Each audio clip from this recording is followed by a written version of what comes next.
অজু করে নামাজ পড়তে হয়, পানি নেই, তায়াম্মুম করে নামাজ পড়তে হবে, মাটি নেই।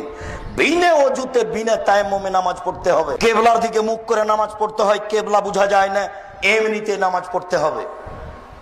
শত্রু তাড়া দিয়েছে, দৌড়িয়ে চলে যাচ্ছি, এই অবস্থাতে নামাজ পড়তে হবে। গাড়িতে দাঁড়িয়ে আছি, ঠেলে ঠেল মানে না, এইভাবে হাত উঁচু করে শিকল ধরে আছি, নামাজের টাইম হয়ে গেছে, এইভাবেই নামাজ পড়তে হবে। দাঁড়িয়ে নামাজ পড়তে হয়, বসে দাঁড়িয়ে থাকা যায় না, বসে থেকে পড়তে হবে। বসে থাকা যায় না, শুয়ে থেকে পড়তে হবে। পরিষ্কার কাপড় পরে সালাত আদায় করতে হয়, পরিষ্কার কাপড় নেই, যেই কাপড়ে পেশাব পায়খানা লেগে আছে এই কাপড় পরেই সালাত আদায় করতে হবে।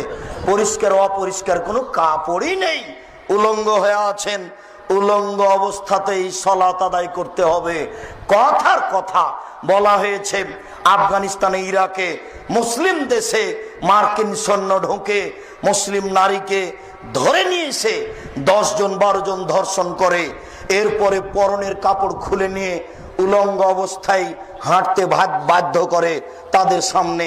এই উলঙ্গ অবস্থায় যদি নামাজের টাইম হয়ে যায়, তাহলে মার্কিন সৈন্যের সামনে উলঙ্গ অবস্থাতেই এই মহিলাকে নামাজ পড়তে হবে, পড়তেই হবে।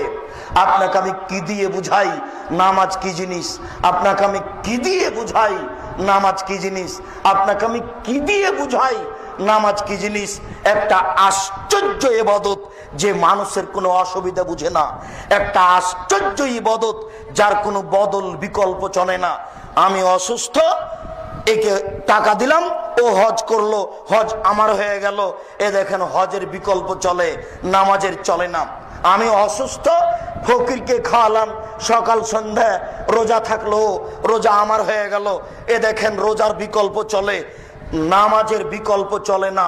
5 বছর বয়সের ছেলে নামাজ পড়ে না, তার বাপ বেঁচে আছে, কথা মিথ্যে। 15 বছর বয়সের ছেলে নামাজ পড়ে না, তার বাপ বেঁচে আছে, মিথ্যে।